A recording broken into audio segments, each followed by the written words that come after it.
Hello, everybody. This is episode 33 of In the Know, a daily short form podcast show which is aimed at putting people in the know.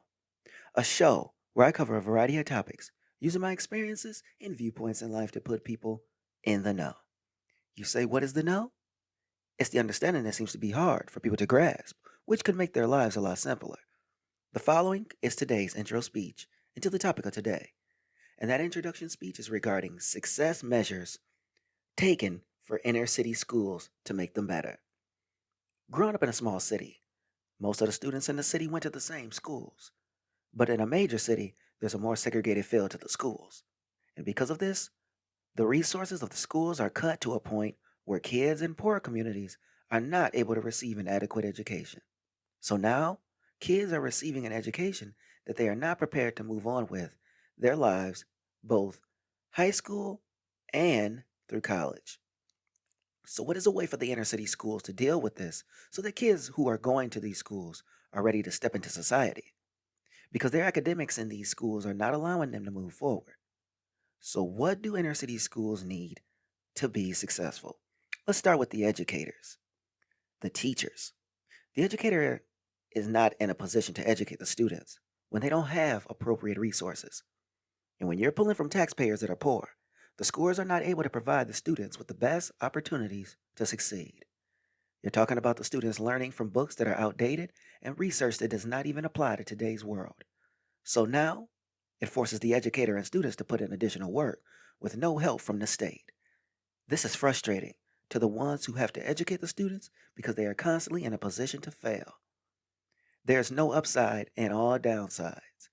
So, what do they need in order to make them and the students successful?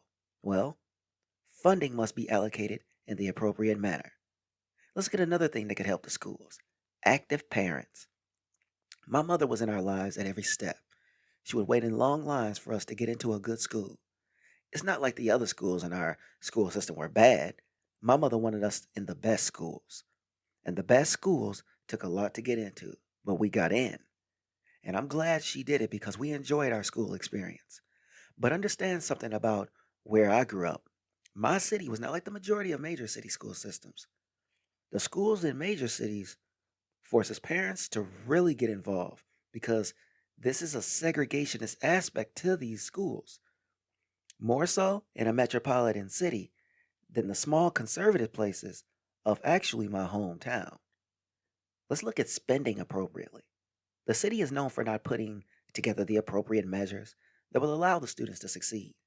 Students need to be given the up to date books as well as any technical needs that will place the students in the racing for a better life outcome. Because when funding is not allocated to the right areas, it's as if the government should have done nothing to start with. You're taking from the taxpayers just to throw money at problems and not actually fixing the problem.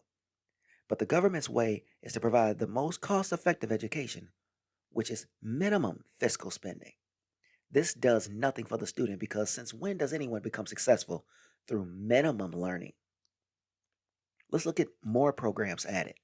STEM, which is science, technology, engineering, and mathematics. More of these programs need to be implemented because this is the future of America. So, knowing that, why won't the government put something in place? Because the current methods do not work when the country is moving in another direction. Another program that needs to be implemented is better meal programs so that the diet can be healthier than the options now. Just because you may come from poverty does not mean the child is at fault and should suffer in school. Better zoning. There should be better measures to help kids get into better schools that qualify.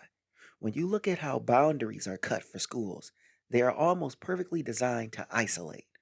And this is keeping the best to be chosen locked out to an extent. So much so, there are lottery pullings for the option to attend certain other locations out of this boundary. So, with the end statement, why we should work to make inner city schools better. When you're working to effectively give every kid a chance to fight for their future, then it benefits the country overall.